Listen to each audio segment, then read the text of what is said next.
तो आज की वीडियो में हम एक्सरसाइज 4.4 शुरू करेंगे। 4.3 और 2 हम कर चुके हैं। तो 4.4 का जो पहला सवाल है कि कथन के रूप में लिख करके फिर समीकरण को हल करना है हमें।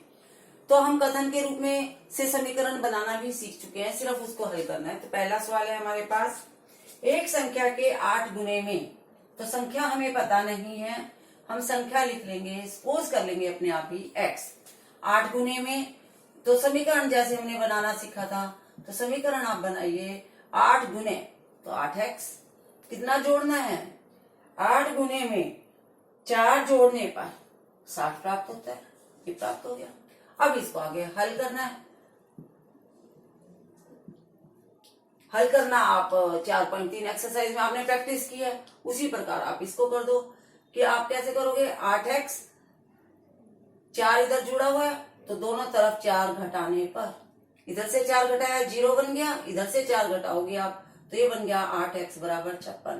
अब आप क्या करोगे? दोनों तरफ 8 से भाग करने पर, जब आप भाग करोगे तो इसको 8 से 8 भाग किया तो क्या बन जाएगा आपके पास? 8x। और 56 को 8 से भाग करोगे तो ये बन गया x और ये बन गया 7। तो इसका मतलब संख्या हो गई हमारे पास 7। क्या संख्या हो गई? 7। इसी प्रकार नेक्स्ट है, यानी कि अब इसके अंदर सिर्फ मैं समीकरण को बनाना आपको बताऊंगी। एक संख्या का 1/5 घटा, तो अब ये इसी का ये पहला पार्ट था मेरे पास। अब मैं इसका दूसरा पार्ट ले रही हूं। x का 1/5 तो 1/5 x हो गया। 4 घटा, कितना बन गया हमारे पास? 3। अब इसको देखो आप, 1/5 x बराबर 3 जमा 4।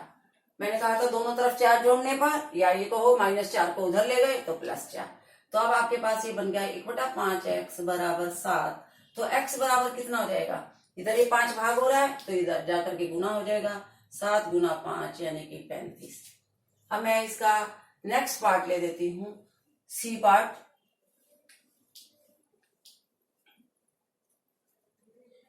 संख्या के 3/4 में, संख्या का 3/4, आपके पास संख्या हमेशा एक्सपोज की हुई है हमने, इसका 3/4।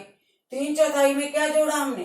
3 जोड़ दें तो कितना प्राप्त होता है? 21। तो 21 प्राप्त हो गया। अब उसी प्रकार 3/4x बराबर क्या करेंगे हम? 3 घटाने पर दोनों तरफ 3 घटा दे तो ये क्या बन जाएगा? अब मैं शॉर्ट में चल रही हूँ इसमें सॉल्यूशंस में। तो ये हमारे पास क्या बन गया? 3/4x बराबर 18, यानी कि x बराबर 18। ये जो 4 इधर भाग है ये गुना और ये 3 छिके 18, ये क्या बन गया? 24। क्या आंसर आ जाएगा मेरे पास इसका? 24।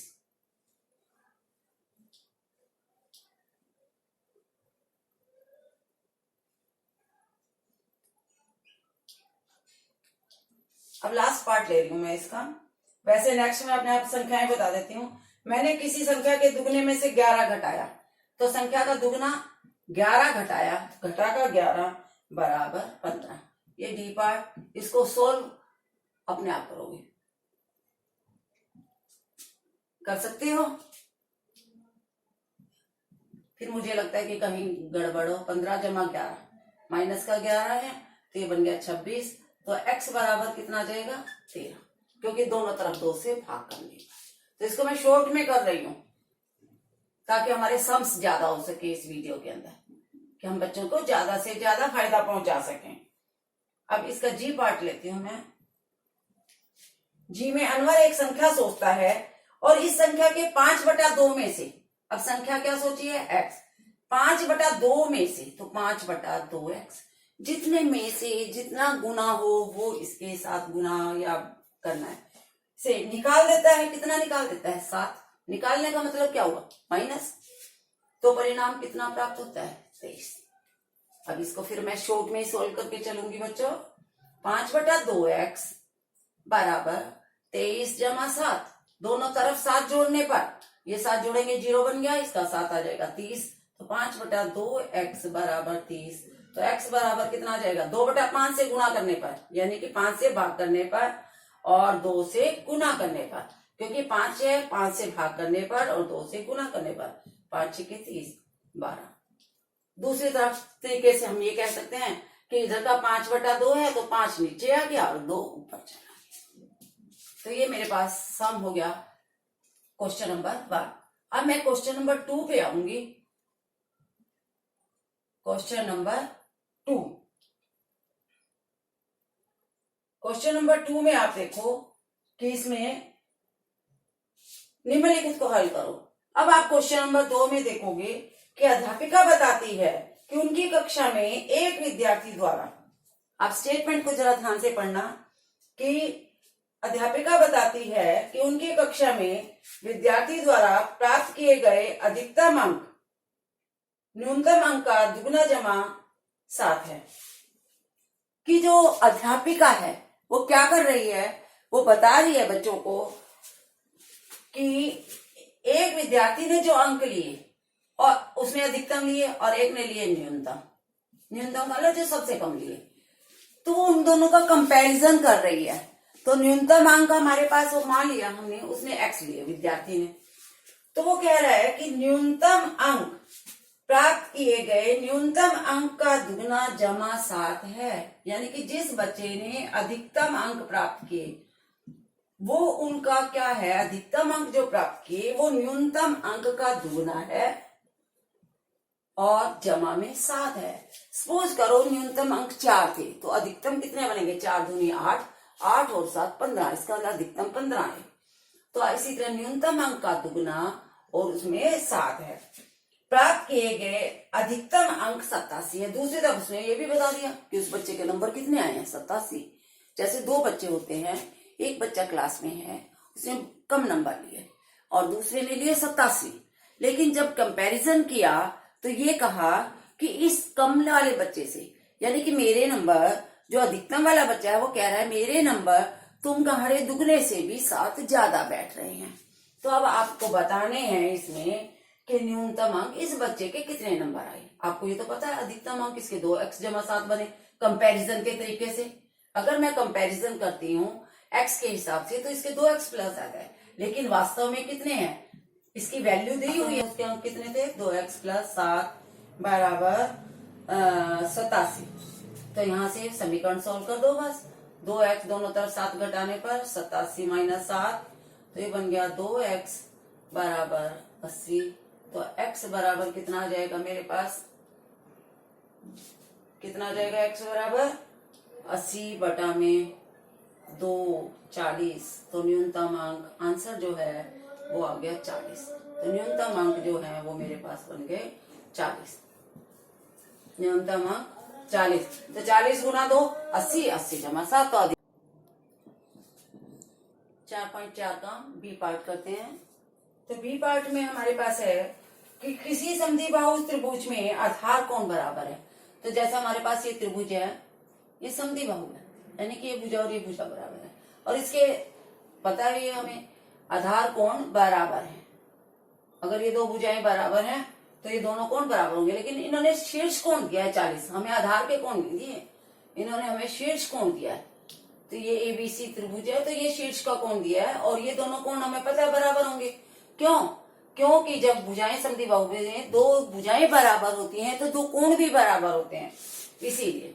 तो हम ये करते हैं कि एक त्रिभुज में कोण ए कितना हो गया हमारे पास, माना जो कोण बराबर हैं तो वो कोण मान लिए हमने, कौन सा है, आधार कोण। तो आधार कोण को मैंने क्या मान लिया, x। आधार कोण को क्या मान लिया, x। तो अब अगर एक कोण को मैं x मानूंगी तो दूसरा भी x है, और त्रिभुज के तीनों, यहाँ पे अपने दिमाग से बात निकाल के लानी है, क्योंकि कुछ कंडीशंस होती हैं जो हमें ज्ञात हैं तो ये देते नहीं है, हमें खुद सोल्व करनी पड़ती है उसे। आधार कोण x है तो त्रिभुज के तीनों कोणों का जोड़ कितना होता है, त्रिभुज के तीनों कोणों का जोड़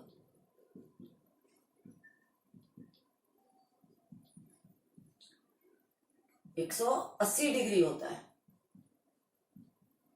इसीलिए मैं इसको आगे चलती हूं। तो इस सवाल के लिए आप ये देखो कि पहला कोण x, x प्लस 40 बराबर 180, क्योंकि ये तो 3 कोण हो गए। तो ये समीकरण बन गया x और x, 2x प्लस 40 बराबर 180। तो 2x कितना बन गया, दोनों तरफ क्या घटाएंगे, 40। तो 180 माइनस 40 कितना बन जाएगा हमारे पास, 140। तो x बराबर कितना आ जाएगा 140/2 70 डिग्री। यानी कि ये कोण भी मेरे पास 70 डिग्री है और ये भी 70। अब आप कर सकते हैं 70 और 70 140, 140 और 40 80। इसका मतलब हमारे त्रिभुज के तीनों कोणों का जोड़ कितना बैठ गया 180। अब हम नेक्स्ट लेते हैं। नेक्स्ट में भी आप देखो क्या कह रहा है, इसमें सी पार्ट में कर रही हूं। सी में वो क्या कह रहा है कि सचिन द्वारा बनाए गए रनों की संख्या राहुल के द्वारा बनाए गए, यानी कि दो खेले राहुल और सचिन। जो सचिन है, सचिन के द्वारा बनाए गए राहुल के द्वारा बनाए गए रनों की संख्या की दुगनी है। कि राहुल ने जो रन बनाए हैं तो राहुल के सपोज करने पड़ेंगे से, यानी कि इससे सचिन की तुलना की गई है कि सचिन जब पता चलेंगे जब राहुल के पता होंगे। वो कह रहा है सचिन के रन जो है राहुल ने जितने रन बनाए उसके दुगनी है, यानी कि सचिन ने कितने बनाए दुगनी। इन दोनों के रन कुल मिलाकर, यानी कि राहुल और सचिन दोनों के जो मिलाकर के हैं कितने हैं हमारे पास ये रन, दोहरे शतक से 2 कम, 1 शतक यानी कि दोहरा शतक, 2 शतक हो गए हमारे पास। क्या हो गए 2 शतक से 2 कम, तो कितने बन गए बच्चों। देखो राहुल के कितने थे x प्लस 2x बराबर 2 शतक 200 माइनस 2, तो ये बन गया 3x बराबर 198। तो x की वैल्यू 3 से भाग करने पर 3 छिके भाग करके दिखा दो बच्चों, 3 छिके 18, 3 छिके 18। तो इसका मतलब जो राहुल ने बनाए वो कितने बनाए, राहुल ने बनाए मेरे पास x 66, राहुल ने कितने बनाए 66, तो ये राहुल के बन जाएंगे। और फिर हम सचिन के लेंगे, सचिन के से डबल हो गए, 2 छिके 12 132। अब आप दोनों को टोटल करो 198 बन गया हमारा। तो यही था हमारा। तो इस प्रकार स्टेटमेंट के संशय कुछ नहीं होता, पहले आपको समीकरण में बदल लो, जैसे जैसे वो कहता है वैसे वैसे। नेक्स्ट, अब आप इसमें देखो क्वेश्चन नंबर 3 में इरफान कहता है उसके पास परमजीत के पास जितने कंचे हैं, यानी कि इरफान, इसमें भी 2 हैं, इरफान और परमजीत। अब कह ही रहा है, इरफान कहता है कि उसके पास परमजीत के जितने कंचे हैं उतने कंचे हैं, उनके 5 गुने से 7 अधिक है।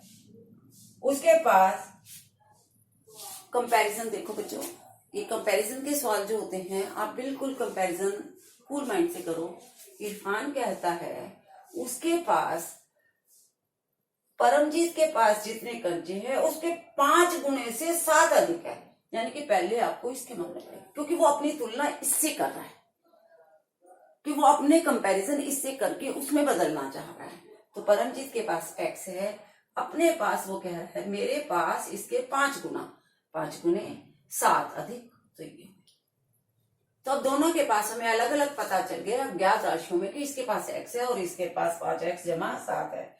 अब इरफान के पास 37 कंचे हैं, तो बताओ इसके पास कितने हैं, वो हमें परमजीत के नहीं पता, तो हमें इसके एक्चुअल कंचे पता चल गए। इसका मतलब अज्ञात राशि से ये पता चले, और टोटल भी हमें इसी के पता है 37। तो ये शर्त होगी ना कंडीशन, यानी कि कंडीशन आ गई। इस कंडीशन के अकॉर्डिंगली कि इसके पास वैसे इतने कंचे थे एक पक्ष में, दूसरी तरफ 37 भी, तो इसको आप समीकरण को सोल्व कर देंगे। दोनों तरफ 7 घटाने पर 5x बराबर 37 माइनस 7 30। तो x बराबर कितना आ जाएगा, जब 5 जैसे 5 पेन होते हैं, मैंने बताया था 5 से भाग करने पर ये 5x है, तो 30/5 कितना बन गया 6, तो x बराबर 6। तो परमजीत के पास कितने कंचे हो गए हमारे पास 6, परमजीत के पास कितने हो गए 6, और इरफान के पास कितने आ जाएंगे, इरफान के पास 5 गुना में 6 जमा में 7, यानी कि 30 जमा में 7। ये प्लस का निशान थोड़ा सही तरीके से डालना, ठीक है। तो अब हमें पता चल गया कि इसके 5 गुणे से 7 अधिक है। तो हमें परमजित के x है, तो x का मतलब हमें वैल्यू फाइंड आउट करनी है। लक्ष्मी के पिता की आयु, नेक्स्ट आप पढ़ो इतने क्वेश्चन को, मैं इतने इधर करती हूँ। क्वेश्चन नंबर उसी का ही है, 3 का भी पार्ट लेके चल रही हूँ। लक्ष्मी के पिता की आयु 49 वर्ष है, उसकी आयु लड़की की आयु के तिगुने से 4 वर्ष अधिक है। यानी कि 2 है हमारे पास, लड़की और पिता। लड़की की x मानो, क्योंकि जिसकी हमें पता है पिता की आयु जो है 49 वर्ष है। एक तरफ तो 49 है और दूसरी तरफ वो अपनी तुलना करके बता रहा है। कैसे तुलना कर रहा है? लड़की की आयु के तिगुने से। वो ये कह रहा है पिता कि इसकी आयु जो है इसके तिगुने से क्या है, अधिक है या कम है? इसके तिगुने से 4 वर्ष अधिक है, तो अधिक के लिए +4। पिता की जो आयु है वो लड़की की आयु के तिगुने से 4 वर्ष अधिक है, और पिता की एक्चुअल आयु कितनी है? 49। तो दोनों चीजें इसकी पता है हमें, अज्ञात में भी पता है, समीकरण के व्यंजक के रूप में ये भी पता है और ये भी। तो हम कह सकते हैं 3x + 4 की जो रियल वैल्यू है वो हमारे पास यहाँ पर 49 है। तो वही दोनों तरफ 4 घटाने पर 49 - 4 यानी कि 45। तो 3x = 45, तो x = 45/3 कितना आ जाएगा? 15। तो 15 वर्ष, क्योंकि आयु की बात है तो हम कहेंगे लड़की की आयु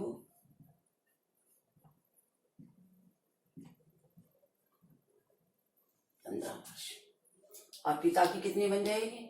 पिता की तो उन्होंने वैसे ही बताई थी 49 है, वैसे आप देख लो 15 दिए, 45 और 4 49।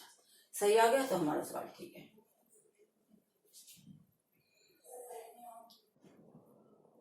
हमने बच्चों क्वेश्चन नंबर 3 स्टार्ट किया कि जो फल वाला पेड़ है और बिना फल वाले पेड़ की बात करते हैं। तो फल वाले पेड़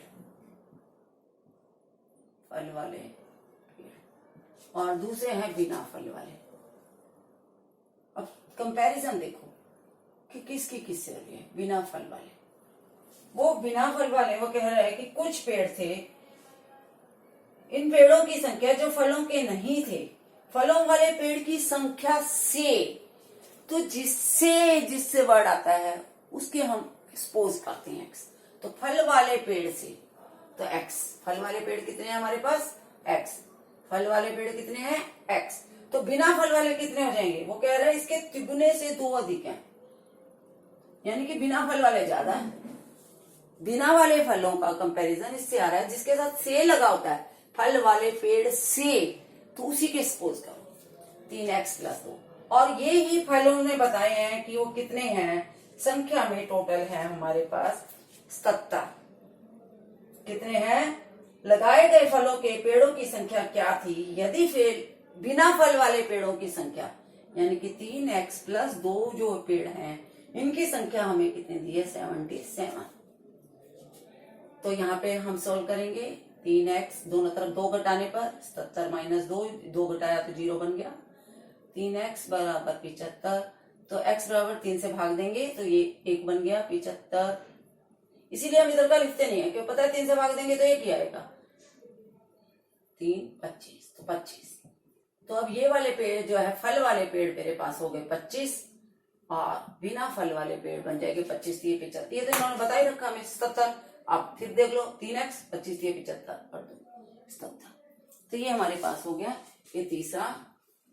तो इन सवालों में कुछ नहीं होता, बहुत ही आसान होते हैं और इंटरेस्टिंग भी होते हैं। अब चौथा सवाल मैं करवा देती हूँ, है कुछ नहीं, पहेली के रूप में, जैसे पहले पहेली खेलते थे और उसमें पूछते थे वही है कि मैं एक संख्या हूं, मेरी पहचान बताओ। तो वो संख्या ही बतानी है। इसकी पहचान का मतलब कि ये संख्या है कितनी। तो जैसे हमने संख्या को एक्सपोज करते रहते हैं उसी प्रकार से हमने इसमें भी एक्सपोज कर लिया। मैं एक संख्या हूं और मेरी पहचान बताओ। इसमें क्या है? वो कह रहा है मुझे 7 बार दो। और 7 बार लेकर के उसमें 50 बार, तो x जमा x यानी 7 टाइम्स। 7 टाइम्स का मतलब 7 से गुणा कर सकते हो, और उसमें 50 जोड़ो। हमने 50 जोड़ दिया। वो कह रहा है अब मुझे कितना बनाने के लिए, 3 तिहरे शतक तक पहुंचाने के लिए, यानी कि मेरी वैल्यू जो है कितनी हो जानी चाहिए, इसमें तिहरे शतक तक पहुंचाने के लिए अभी भी 40 चाहिए। यानी कि अभी ये तिहरा शतक बना नहीं है। वो कह रहा है अभी मुझे 40 चाहिए तिहरा शतक बनाने के लिए। तो एक तो आप ये कह सकते हो कि तिहरे शतक से इसमें 40 कम है, कि अगर इसमें 50 जोड़ दिए तो अभी ये तिहरा शतक बना नहीं है, अभी इसमें 40 कम है। तो हम कह सकते हैं 7x + 50 बराबर, ये कितना हो गया मेरे पास, 260। अब x की वैल्यू निकालो, 7x 50 घटाने पर 260 - 50 यानी कि 210। तो 7x बराबर 210, तो x बराबर कितना आ जाएगा, 7 से भाग देने पर, 7 से भाग दो 30। तो हमारे पास जो संख्या है वो कितनी हो गई, 30। क्योंकि उसने ये कहा कि मेरे को 7 बार जोड़ो और 50, 7 बार जोड़ो, तो 7 बार कर दिया और इसको 50 जोड़ दिया, लेकिन तिहरे शतक से अभी भी 40 कम है। तो जब 40 कम है तो 260 हो गया, तो हमने इसकी वैल्यू निकाली 30। अब आप इसके उत्तर की पड़ताल कर सकते हो। 30 को 7 बार, 210, 50 और ये तिहरे शतक से कम आ जाएगा जब आप जोड़ लोगे। ओके स्टूडेंट्स, तो अब हमारा ये चैप्टर खत्म होता है। इसके बाद हम नेक्स्ट स्टार्ट करेंगे।